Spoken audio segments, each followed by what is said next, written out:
विकास यात्रा प्रत्येक रविवार शाम 8 बजे। इस कार्यक्रम में बात करेंगे भारत के उन संस्थानों की जिनका महत्वपूर्ण योगदान रहा है भारत को आगे बढ़ाने में। FM radio golden city Jaisalmer पर बात होगी भारत के अंतरिक्ष कार्यक्रम के विकास की, रेलवे, सड़क परिवहन, इलेक्ट्रॉनिक्स, डीआरडीओ और भारत के स्टार्टअप की। तो आइए आज सुनते हैं भारत के किसानों की विकास यात्रा। श्रोताओं, हमारा देश हर क्षेत्र में विकास कर रहा है, और चाहे वो अंतरिक्ष का क्षेत्र हो, रेलवे हो या परिवहन का क्षेत्र, भारत का विकास इतनी तेजी से हो रहा है और कि दुनिया भी देख रही है भारत के विकास को। और मुझे लग रहा है कि भारत आज के समय दुनिया का सबसे तेजी से आगे बढ़ता हुआ देश है। और इस विकास की यात्रा में हमारे भूमि पुत्रों का क्या विकास हो रहा है, यानी किसान किस तरह से विकास कर पा रहा है, और इसी विषय पर आज हमारी जो विकास यात्रा है, हमारी चर्चा इसी विषय पर रहेगी। और आज हमारे साथ बहुत ही महत्वपूर्ण जो व्यक्तित्व हैं, जो इस समय में हूँ जो हमारा कृषि विज्ञान केंद्र है वहाँ पर, और यहाँ पर Indo German marketing development corporation की मदद से किसानों को ट्रेनिंग दी जा रही है। और उस ट्रेनिंग देने के लिए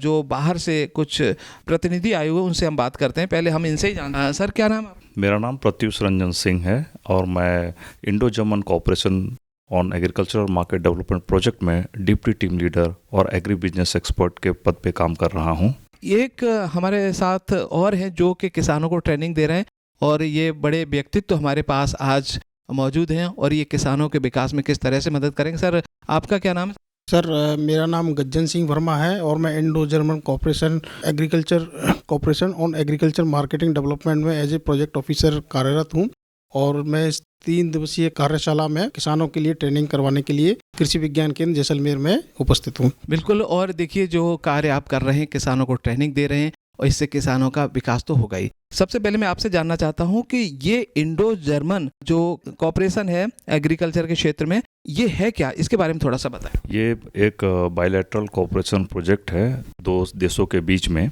ये भारत सरकार का कृषि मंत्रालय और किसान कल्याण विभाग, भारत सरकार और federal ministry of food and agriculture Germany के बीच में संयुक्त रूप से ये प्रोजेक्ट को कार्यान्वयन किया जा रहा है। ये प्रोजेक्ट अगस्त 2021 से स्टार्ट की गई थी और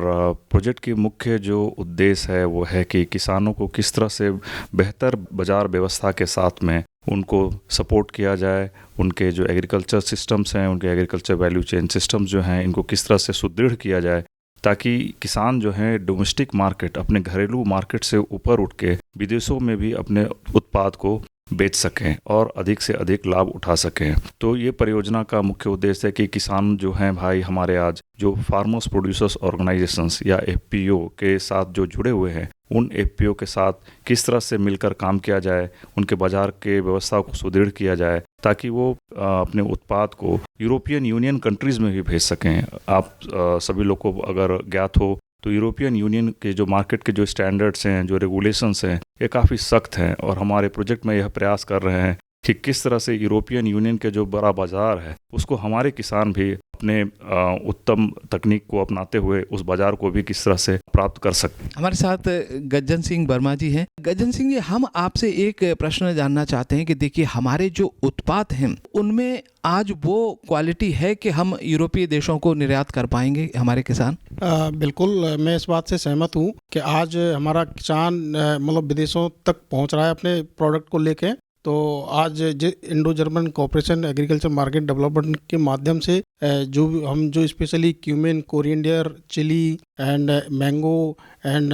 जिंजर, टर्मरिक जो क्रॉप हैं उनको हम यूरोपियन मार्केट कंट्री तक ले जा सकते हैं इसके माध्यम से, जो कि भारत सरकार इसमें हमारा सहयोग कर रही है और जर्मन सरकार भी हमारे साथ सहयोग कर रही है। तो आज किसान बहुत ही उत्साहित है इस चीज़ को लेके, और जो ट्रेनिंग लेने के लिए ये किसान भाई आए हैं और हमारी जो ट्रेनिंग को ले रहे हैं और उसके लाभान्वित हो रहे हैं, और वो आगे चल के ये मतलब इस गुड एग्रीकल्चर प्रैक्टिस को भी अपना रहे हैं स्टैंडर्ड यूरोपियन कंट्री स्टैंडर्ड के अनुसार। बिल्कुल। देखिए, ये हमारे किसानों के लिए बहुत ही लाभदायक हो सकती है, क्योंकि सीधा निर्यात करना बड़ा ही मुश्किल भरा काम होता था, और मुझे नहीं लगता कि हमारा जो भूमिपुत्र यानी किसान है उसमें इतनी समझ थी पहले, कि वो शायद मंडियों में भी पहले जाता था ना, तो आड़तिया के पास अपना माल वहाँ पर पटक के आ जाता, तो आड़तिया किस भाव में बेचेगा वो भी 2-4 दिन बाद जाता था, तब पूछता था भाई क्या भाव, बिका भी है कि नहीं बिका है। आज किसानों का विकास कहाँ तक पहुँचा है, सरकार की कोशिश है कि किसान तो और आगे बढ़ें और इस विकास यात्रा को और आगे लेके जाएं। प्रत्युष रंजन जी, हमें ये बताइए कि जो हमारे प्रोडक्ट्स हैं, तो जो उनका आप सिलेक्शन कैसे करते हैं किसी एफपीओ का, कि इसके क्या मापदंड हैं कि हम ये जो एफपीओ इसके प्रोडक्ट विदेशों में निर्यात किए जा सकते हैं, तो आप ये प्रोसेस क्या है इसका? ये बहुत ही महत्वपूर्ण सवाल है कि किस बात को लेके हमें सोचना चाहिए कि हम इसको एक्सपोर्ट कर सकते हैं। प्रायः किसान अगर देखते हैं तो अलग अलग उत्पाद हैं उनके खेतों में, लेकिन संभवतः हमें सबसे जो बेस्ट पोटेंशियल जो हमारी फसल है उसके ऊपर हमें टारगेट करनी चाहिए कि हम उनको एक्सपोर्ट्स में कैसे उनको लेकर आ सकते हैं। इसमें सबसे महत्वपूर्ण चीज़ होती है कि हमें ये देखना रहता है कि हमारी जो सप्लाई साइड है, हमारे जो उत्पाद है वो अधिक है क्या, डोमेस्टिक जो हमारा रिक्वायरमेंट है, जो हमारे घरेलू जो मांग है, क्या उससे हमारा सप्लाई साइड है क्या वो ज़्यादा है क्या। दूसरी हमें यह भी देखने रहती है कि जो विदेश में जो डिमांड है आपके जो भी उत्पाद है, तो क्या उसकी डिमांड में बढ़ोतरी देखी जा रही है क्या, आने वाले 5 सालों में आगे बढ़ोतरी होगी क्या। अगर इस तरह का अगर आकलन करते हैं तो फिर आप अपने बेहतर उत्पाद को चयन कर सकते हैं जो एक्सपोर्ट्स के माध्यम से सबसे अच्छे चुने जा सकते हैं। दूसरा हमें ये भी देखना रहता है कि वहाँ के लोग जो विदेश में जो लोग हैं, जिस तरह से जो उनके कल्चरल जो प्रैक्टिसेस हैं, खाने बनाने का जो तरीका है, क्या हम जिस तरह से खाते हैं क्या उनका भी खान पान उसी तरीके से क्या, या हमें प्रोसेसिंग करना चाहिए, उसमें हमको और वैल्यू एडिशन करना चाहिए ताकि हमारा उत्पाद जो है उनके मानकों उनके रिक्वायरमेंट के अनुकूल हो सके। तीसरी चीज़ हमें ये भी देखनी रहती है कि सरकार जो हमें काफ़ी प्रोत्साहन देती है एक्सपोर्ट्स को बढ़ावा देने के लिए, तो सरकार किन किन उत्पादों पे किन किन रास्तों पे हमें ज़्यादा मदद कर रही है, उन उत्पादों को भी आप बेहतर चुन सकते हैं। गज्जन सिंह जी, आज हम देखिए ये कार्यशाला में यहाँ पर कृषि विज्ञान केंद्र में हैं और बहुत सारे एफपीओ वाले आपसे ट्रेनिंग ले रहे हैं। एक प्रश्न यहाँ पे आता है कि अभी जो चीज़ें सिखा रहे हैं जो हमारे फार्मर प्रोड्यूसर के जो किसान हैं उनको, तो प्रश्न किस तरह के पूछते हैं, उनको कहाँ कितना ज्ञान है कि वो बाहर, देखिए कई बार तो किसानों को कह दो कि आप भी अपना उत्पादन करते हो खेती में, उसको विदेश तक ले जा सकते हो, तो किसान तो वैसे ही घबरा जाएगा। तो क्या कितना उत्साह है इन किसानों में, वो आपसे मैं जानना चाहता हूँ। ये बहुत ही महत्वपूर्ण प्रश्न है आपका। जैसा कि पहले किसान क्या करता थे, जो ट्रेडिशनल तरीके से जो खेती करते थे वो बहुत ही, उस पद्धति से क्या होता था, किसानों की पैदावार बहुत कम होती थी, जो कि गुड एग्रीकल्चर प्रैक्टिस ना करने की वजह से। और आज इस ट्रेनिंग के माध्यम से हम उनको गुड एग्रीकल्चर प्रैक्टिस के बारे में पूर्ण रूप से जानकारी दे रहे हैं, जो कि NIPHM हैदराबाद के जो विशेषज्ञ हैं वो हमारे साथ आए हुए हैं, और उन्होंने बहुत ही महत्वपूर्ण जानकारी, जैसे कि खेती को कैसे साइंटिफिक तरीके से बोया जाए, कैसे इंसेक्टिसाइड पेस्टिसाइड को कंट्रोल किया जाए, कैसे फाइटोसैनिटरी मेजर्स हैं विदेशों में जो स्टैंडर्ड है उसके अकॉर्डिंग हम यहाँ पे दवाइयाँ दी जाएं। ये सारी बातें हैं जो कि किसान बहुत ही उत्साहित हैं कि उनको, वो ये भी कह रहे हैं कि हमें इन सब चीज़ों के बारे में पहले नहीं मालूम था, और आज हम इस ट्रेनिंग के माध्यम से ये सारी जानकारी हमें मिल रही है, हमारे लिए बहुत ही महत्वपूर्ण है, और हम इन सारी गतिविधियों को हम खेती में अपनाएंगे और अपना रहे हैं। और इसके माध्यम से हम ज़्यादा से ज़्यादा उत्पादन करके स्टैंडर्ड को अपना के यूरोपियन कंट्री की जो मेजरमेंट है उनको अपनाते हुए, और जो वहाँ पे जो जिस फॉर्म में प्रोडक्ट उपयोग में लेते हैं उसको हम इंडिया में बना के वहाँ पे कैसे लेके जा सकते हैं, कैसे एक्सपोर्ट कर सकते हैं। तो ये एक महत्वपूर्ण जानकारी ले रहे हैं इसके माध्यम से, ट्रेनिंग के माध्यम से। बहुत अच्छी बात है कि हमारे किसान जो निर्यात करने के लिए उत्साहित हैं और रुचि भी ले रहे हैं। प्रत्युष रंजन जी, एक प्रश्न हमारे मन में आ रहा है कि जो हमारा क्षेत्र है रेगिस्तान का क्षेत्र है और यहाँ पर रासायनिक खादों का बहुत कम उपयोग किया जाता है, उसका सबसे बड़ा कारण ये है कि यहाँ पर पानी की कमी है, और पानी की कमी हो तो वैसे ही रासायनिक खादों का उपयोग ज़्यादा नहीं कर सकते, फसलें जल जाती हैं। तो जो ऑर्गेनिक हमारे उत्पाद हैं यानी बिना खाद के, कितना वैल्यू है इनका हमारे देश में भी और यूरोप में भी। और इसकी क्या हम कोई ऐसा ब्रांड बना सकते हैं कि देखिए आजकल ऐसी चीज़ें हैं कि हम ऑर्गेनिक करके और खाद वाला बेचते हैं तो हमारे देश की भी बदनामी होगी। तो इसकी पहचान क्या है और क्या इसकी अतिरिक्त पैसा मिलता है किसानों को इन चीज़ों का, ऑर्गेनिक उत्पादन होता है उनका? बिल्कुल, ये ऑर्गेनिक जो फार्मिंग है इसका बेहतरीन एग्जांपल हमारे किसानों ने जगह जगह पर पूरे भारतवर्ष में डेमोन्स्ट्रेट किया है। इसके साथ ही जो हमारे, अगर हम राजस्थान के जो क्षेत्र को अगर देखें, जहाँ पर बहुत सारे किसान जो हैं आज भी केमिकल फर्टिलाइजर्स है या केमिकल पेस्टिसाइड है, इंसेक्टिसाइड है, इसकी बहुत ही कम मात्रा में उपयोग करते हैं या नहीं के बराबर या नहीं भी करते हैं। तो बहुत जगह पे किसान जो हैं उनका बाय डिफ़ॉल्ट ऑर्गेनिक प्रोडक्शन होता है, या बहुत सारे ऐसे भी किसान हैं जो पूरी जानकारी प्राप्त करने के बाद उन्होंने ऑर्गेनिक फार्मिंग में आने का प्रयास किया है। उन किसानों को डेफिनेटली एक बहुत ही उच्चतम मार्केट में स्थान मिलता है। आप विदेशों में देखें या भारतवर्ष में भी देखें, जो ऑर्गेनिक जो उत्पाद है सभी उपभोक्ताओं में, सभी कंज्यूमर में इनकी डिमांड काफ़ी बढ़ रही है, बहुत तेज़ी से बढ़ती चली जा रही है। तो इनसे क्या हो रहा है कि जो भी लोगों का जो डिमांड बढ़ रहा है और इसके लिए वो ज़्यादा पैसे देने के लिए भी तैयार होते हैं, जिसके कारण क्या होता है कि ऑर्गेनिक फसल का जो उत्पाद है इसका एक प्रीमियम प्राइस भी किसानों को बेहतर तरीके से मिल रहा है। तो यहाँ के किसान जो राजस्थान के जो किसान हैं, इनको भी हम लोग कोशिश कर रहे हैं अपने प्रोजेक्ट के माध्यम से कि इनकी जो जीरे की जो फसल है जो ऑर्गेनिक है, इनको किस तरह से हम लोग एक्सपोर्ट्स में भी इनको एक अच्छे प्रीमियम प्राइस जो है इनको हम लोग उपलब्ध करा सकें। गजन सिंह जी, कितना अंतर आएगा? एक तो किसान यहाँ की मंडियों में बेचता है और अपने एफपीओ के माध्यम से अपने उत्पाद को बेहतर बना करके अगर यूरोप में भेजेगा तो कितना आय बढ़ने की संभावना है हमारे किसानों की? मैं काफ़ी समय से देख रहा हूँ कि किसान अपनी फसल को सीधे फसल कटाई के बाद जो नज़दीकी जो मंडियाँ हैं उनमें लेके जाते हैं और उनको को वो प्राइस नहीं मिलता जो वो चाहता है, पर वो अपने यूरोपियन मार्केट कंट्री में यदि अपने माल को यदि एक्सपोर्ट करते हैं और अपने एक पहचान बनाते हैं तो उनको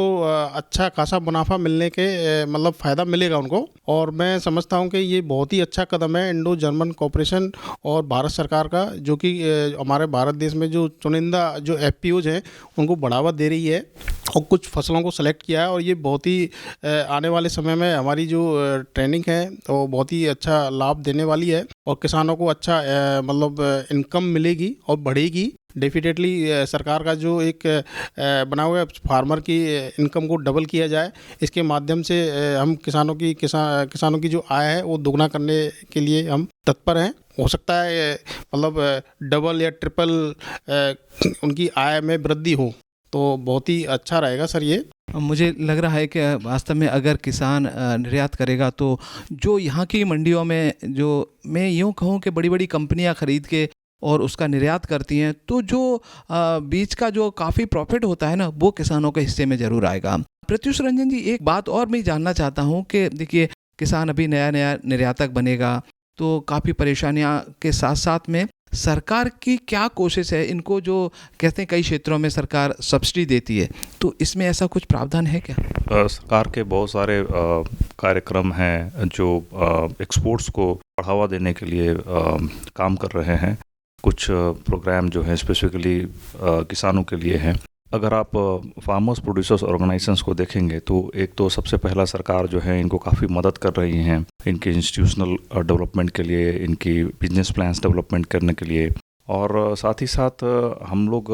अपने प्रोजेक्ट में कोशिश कर रहे हैं कि सबसे पहले तो जिन भी कंट्री में हमें एक्सपोर्ट करना रहता है उन कंट्री के बारे में हमें उनके क्या रूल्स रेगुलेशंस हैं, उनके क्या फूड स्टैंडर्ड्स हैं, इसके बारे में एक अच्छी तरीके से एक जानकारी इकट्ठा करनी रहती है। और हमारे अपने जो प्रोडक्शन सिस्टम्स हैं, जिस तरह से हम खेती करते हैं, अपने प्रोडक्शन सिस्टम्स को उस तरह से उनके लाइन में लाना रहता है ताकि हम उनके स्टैंडर्ड्स मीट आउट कर सकें। तो इसके लिए सरकार जो है विभिन्न तरीके से अलग अलग ट्रेनिंग प्रोग्राम्स जो हैं फार्मर्स के लिए, फार्मर्स प्रोड्यूसर्स ऑर्गेनाइजेशंस के लिए और अलग अलग जितने भी लोग जो एक्सपोर्ट से इन्वॉल्व रहते हैं उन सभी लोगों के लिए ऑर्गेनाइज करती है। साथ ही साथ सरकार का एक बहुत बड़ा प्रयास ये भी रहा है कि जो फार्मर्स प्रोड्यूसर्स ऑर्गेनाइजेशंस हैं ये किस तरह से इंफ्रास्ट्रक्चर को भी डेवलप कर सकते हैं अपने गांव के स्तर पे, जैसे छोटे छोटे सॉर्टिंग, प्रोसेसिंग, ग्रेडिंग मशीन्स का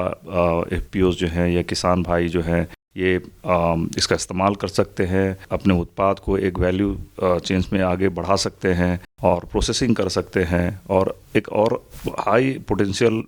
देख सकते हैं कि वो एक्सपोर्ट्स तक बढ़ सकता है। तो सरकार का भी काफ़ी प्रयास रहा है कि इंफ्रास्ट्रक्चर को भी किस तरह से डेवलप किया जाए। इसके ऊपर बहुत सारे सब्सिडी प्रोग्राम्स गवर्नमेंट के हैं और अच्छे बहुत सारे ट्रेनिंग प्रोग्राम्स प्रोत्साहन के लिए, जानकारी के लिए, किसानों के लिए और जितने भी लोग जो एक्सपोर्ट से जुड़े हुए रहते हैं उनके लिए सरकार समय समय पे से कार्यान्वयन करते रहती है। एक डर भी लग रहा है मुझे कि जो हमारे किसान अगर एफपीओ जो बनाते हैं वो इतने ज़्यादा, देखिए, धन उनके पास नहीं होता है और कई बार इन्होंने मान लो बहुत सारा निर्यात किसी यूरोपियन देश को भेज दिया और बाई चांस वहाँ पर वो सैंपल फेल हो जाए, रोक दिया जाए उनका उस माल को और वापस लाने में बहुत खर्चा हो जाता है, तब सरकार इन जो एफपीओ हैं या किसान हैं उनकी मदद किस तरह से करेगी? देखिए, सबसे ये बहुत महत्वपूर्ण प्रश्न है। सबसे पहले हम लोग जो अभी प्रयास कर रहे हैं और सरकार के भी जो प्रयास है कि सबसे पहले तो आप उनके जो स्टैंडर्ड्स हैं, उनके जो MRL स्टैंडर्ड्स हैं, फूड सेफ्टी के जो स्टैंडर्ड्स हैं, सबसे पहले तो हम उनकी जानकारी अपने किसानों को दे रहे हैं। दूसरी जो है कि जब उत्पाद हम लोग किसानों का उत्पादन जब हो जाता है तब इन उत्पादनों का सैम्पलिंग किया जाता है और इनकी टेस्टिंग होती है और ख़ास तरह का सर्टिफिकेशंस होता है जो निर्धारित करता है कि ये उन मानक के धारक पे है या नहीं। इन सर्टिफिकेशन के आधार पे ही इनका एक्सपोर्ट्स यूरोपियन यूनियन बाज़ार तक पहुंच पाता है और एक बार जब हम यहाँ पर अपने भारत में जब हम सर्टिफिकेशन प्राप्त कर लेते हैं कि हम उन मानकों को हम प्राप्त कर पा रहे हैं, उसके आधार पे ही हम एक्सपोर्ट कर पाते हैं। कभी कभी क्या होता है कि कुछ असामाजिक तत्व जो हैं कुछ गलत गतिविधि करके उसमें कंटामिनेशन कर देते हैं, तो उनमें क्या होता है कि जो भी एक्सपोर्ट्स होता है तो उनकी EU में रिजेक्शन हो जाती है। जो यूरोपियन देशों में वो रिजेक्ट हो जाते हैं पोर्ट पे, तो फिर उन प्रोडक्ट्स को डंप कर दिया जाता है। लेकिन जहाँ तक प्रयास रहे, सरकार कोशिश ये कर रही है कि हमारे जो भी उत्पाद हों उनकी क्वालिटी मेंटेन रहे, उनकी प्रॉपर सर्टिफिकेशन हो जाए, उसके बाद ही ये एक्सपोर्ट्स की ओर प्रक्रिया में आगे बढ़ पाती है। वैसे हमारे देश के जो प्रोडक्ट्स हैं वाकई में बहुत ही अच्छे हैं दूसरे देशों के हम बात करें तो, क्योंकि अभी भी भारत में कुछ ऐसे क्षेत्र हैं जहाँ पर रासायनिक खादों का या बहुत सारे पेस्टिसाइड का उपयोग कम हो रहा है, लेकिन यूरोप में निर्यात करना बहुत कठिन कार्य है। वहाँ का स्टैंडर्ड बहुत हाई है, लेकिन हम जो कुछ गरीब देश हैं, हम खासकर बात करें कि अफ्रीकन कंट्रीज़ की, तो वहाँ पर कुछ आसानी होती है। क्या उन देशों में भी संभावना है हमारे किसानों के जो प्रोडक्ट्स यहाँ पे बनाए जा रहे हैं एफपीओ के माध्यम से, क्या आपने या हमारी सरकार ऐसी कोई संभावना तलाश कर रही है कि उन देशों के को भी निर्यात किया जा सके जहाँ के स्टैंडर्ड बहुत कम है और जो मान लो कम ग्रेडिंग का माल है उन देशों को भी निर्यात कर सकें? देखिए, एक अंतर्राष्ट्रीय बाजार जो है ये हर एक देश जो है लॉजिस्टिकली ये देखा जाता है कि कौन कितनी दूरी पे है, कोई भी सामान को कहाँ तक पहुँचाना है, उसके समानांतर उसकी ये कॉस्ट लगता है, उस पर लागत लगती है। उस लागत को कैलकुलेट करके आधार पे ही हम लोग कोशिश करते हैं कि हमें जहाँ सबसे ज़्यादा दर मिलता है, मूल्य हमें मिलता है, उन बाज़ारों को हम टारगेट करें। अगर हम देखें कि हमारे जो उत्पाद हैं जो क्वालिटी के स्टैंडर्ड्स में नहीं हैं, आप ये भी ध्यान रखें कि हम make in India, brand India हम प्रमोट करते हैं, तो क्वालिटी से हमें कॉम्प्रोमाइज़ नहीं करना चाहिए। और हमारे जो अभी जो प्रयास है हम लोग ये कर रहे हैं कि हम उच्चतम से उच्चतम अपनी जो स्टैंडर्ड है उसको हम लोग अपने भारत, क्योंकि कोई भी चीज़ जब एक्सपोर्ट होता है तो भारत को प्रतिनिधित्व करता है, न कि किसी एक व्यक्ति को या किसी एक स्टेट को। तो हम लोग कोशिश करते हैं कि जो सबसे उच्चतम क्वालिटी की जो चीज़ें हैं वो बेहतर बाज़ार में हम लोग अपने आप को रिप्रेजेंट कर सकते हैं और सर्वाधिक हम उनसे मुनाफा प्राप्त कर सकें। गजन सिंह जी, बहुत ही देखिए खुशी की बात यह है कि आज हमारा मेक इन इंडिया ब्रांड है ना, वो दुनिया में मुझे लगता है कि सेल करने के लिए, मार्केटिंग के लिए काफ़ी बन चुका है। कितनी संभावना है विदेशों में मेक इन इंडिया लिख दिया जाएगा, सक्सेस होगा? बिल्कुल, डेफिनेटली ये बहुत ही मेक इन इंडिया के अंतर्गत जो भी प्रोडक्ट्स बनाए जा रहे हैं उनको विदेशों तक पहुंचाया जा रहा है और ये बहुत ही अच्छा है कि विदेशों में पहुंच के हमारे एक इंडिया का नाम होगा और एग्रीकल्चर मार्केट डेवलपमेंट में अंतर्राष्ट्रीय बाजार में उसकी एक पहचान बनेगी। एक अंतिम सवाल आपसे मैं पूछता हूँ प्रत्युष रंजन जी, देखिए कि हमारे देश में एक बार जो परंपरा यात्रा शुरू हो जाती है ना, उसको आगे बढ़ाने के लिए हमारे किसान बहुत ही जल्दी आगे आ जाते हैं। तो एक बार अगर ये चैन बन गई निर्यात की, तो दूसरे किसान भी मुझे लगता है कि वही उत्पादन शुरू कर देंगे क्वालिटी वाला, जो कि यूरोपियन स्टैंडर्ड का है। कितनी संभावना हमारे भारत में और किन प्रोडक्ट्स के निर्यात को लेकर है? देखिए, ये हमारे भारत सरकार में हमने हर एक ज़िले में 1 डिस्ट्रिक्ट 1 प्रोडक्ट करके कुछ फसलों को हम लोगों ने निर्धारित किया है। तो वो फसलें हैं जिनकी सबसे ज़्यादा पोटेंशियल है एक्सपोर्ट्स को लेते हुए और प्रोसेसिंग को लेते हुए। तो हमें उन प्रोडक्ट्स को लेके फोकस करना चाहिए, उनके ऊपर काम करना चाहिए, और उन प्रोडक्ट्स जो भी 1 डिस्ट्रिक्ट 1 प्रोडक्ट के आधार पे जो चयन किए गए हैं, उन्हीं के इन अराउंड पूरी इंफ्रास्ट्रक्चर को भी डेवलप करना चाहिए, ताकि वो प्रोडक्ट जो है उस ज़िले का एक ब्रांड बन सके।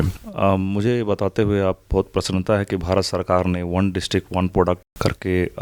हर एक ज़िले से, भारत के हर एक ज़िले से एक उत्पाद को, एक कृषि उत्पाद को चयन किया है। और मुख्य उद्देश्य इसका यही है कि इस हर ज़िले का जो विविधता है, उसमें जो सबसे प्रमुख चीज़ें हैं उनको आइडेंटिफाई किया जाए, उनके इन अराउंड पूरा इंफ्रास्ट्रक्चर को डेवलप किया जाए, ताकि वो प्रोडक्ट जो है एक बेहतर बाजार व्यवस्था के साथ में और बेहतर प्रोसेसिंग के साथ में एक्सपोर्ट मार्केट तक भी पहुंच सके। ये बड़ा सराहनीय सरकार का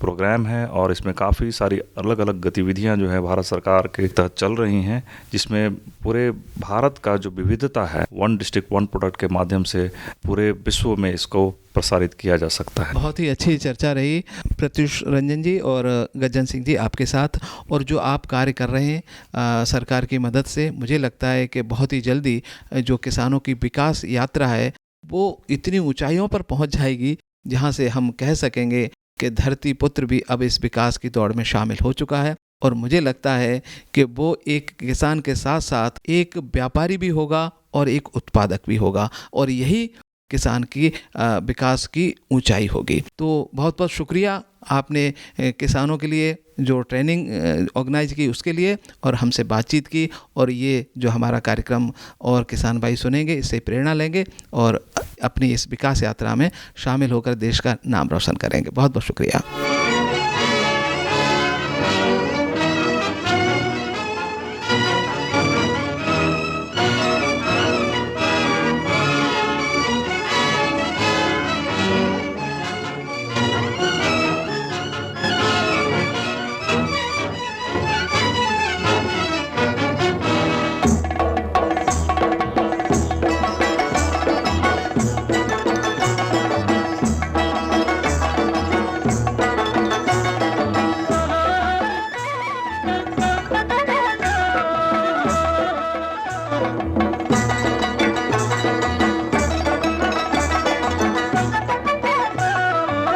भरे दिन बीते रे भैया, अब सुख आयो रे, रंग जीवन में नया लायो रे। ओ दुख भरे दिन बीते रे भैया, अब सुख आयो रे, रंग जीवन में नया लायो रे। होए होए दुख भरे दिन बीते रे भैया, बीते रे भैया।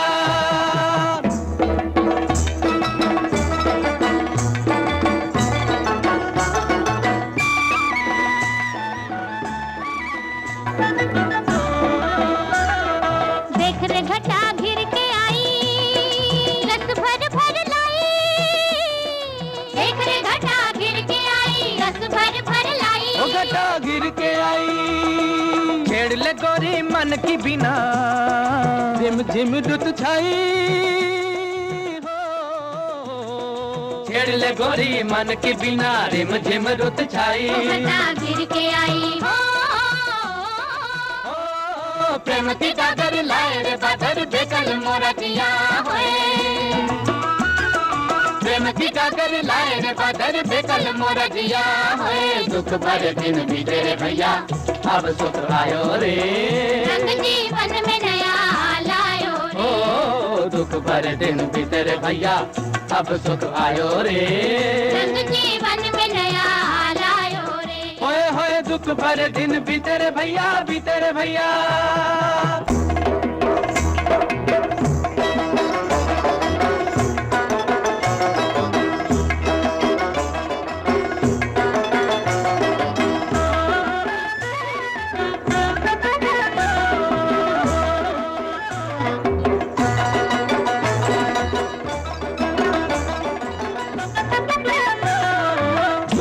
भरे दिन बीते रे भैया अब सुख आयो रे रंग जीवन में नया लायो रे दुख भरे दिन बीते रे भैया अब सुख आयो रे रंग जीवन में नया लायो रे ओए होए दुख भरे दिन बीते रे भैया बीते रे भैया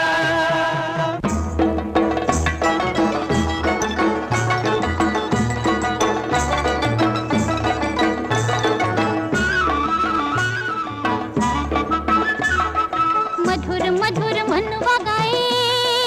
अपने भी दिन आए मधुर मधुर मनवा गाए अपने भी दिन आए मधुर मनवा गाए सावन के संग आए जवानी सावन के संग जाए सावन के संग आए जवानी सावन के संग जाए मधुर मनवा गाए हो आज तो जी भर नाच ले पागल कल न जाने रे क्या होए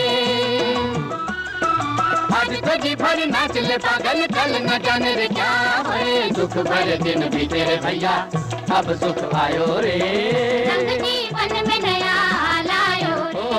ओ दुख भरे दिन बीते रे भैया अब सुख आयो रे रंग जीवन में नया लायो रे ओए होए दुख भरे दिन बीते रे भैया बीते रे भैया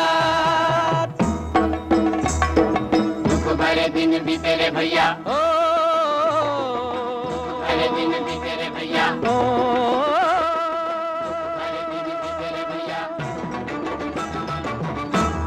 अभी आप सुन रहे थे कार्यक्रम विकास यात्रा। इस कार्यक्रम में आज हमने बताया किसान भाइयों की विकास यात्रा के बारे में। इस कार्यक्रम के संयोजक थे मोतीलाल मीणा और बीएस यादव, प्रतिभागी प्रत्युष रंजन सिंह और गज्जन सिंह वर्मा। इनसे बातचीत कर रहे थे श्यामवीर सिंह और इस कार्यक्रम के प्रस्तुतकर्ता थे मिलिंद पांडे। और अब मुझे यानी नम्रता व्यास को दीजिए इजाज़त। नमस्कार।